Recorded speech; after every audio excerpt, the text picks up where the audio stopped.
The world is slowly opening up for business again, and not just the necessities. Elvis Presley's Graceland in Memphis is reopening tomorrow, and that reminds us of Elvis Presley. Walt, did you ever see him in person? I did not.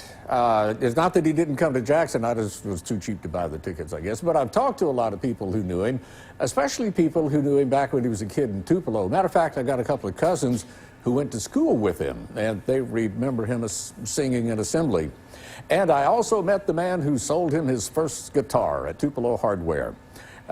Only he says Elvis really would have rather have had a .22 rifle, but his mama wouldn't let him have it. He was just only 11 years old, so he got a guitar instead.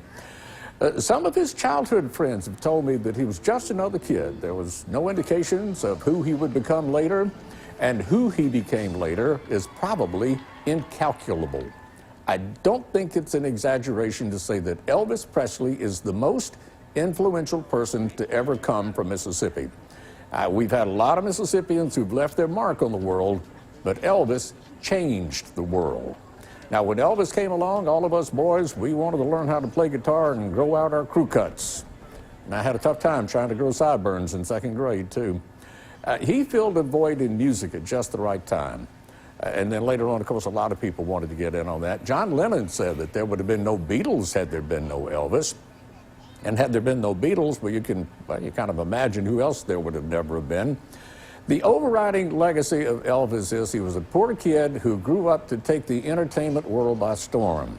And if he could make good, anybody could. And I think his downfall was he let the entertainment world take him, too. But the kid from Tupelo, Mississippi will never be forgotten, even if people forget his name. Western culture will never go back to what it was before Elvis. And it's good to see things like Graceland reopening, too. Maybe we're climbing out from under all this COVID-19 cloud.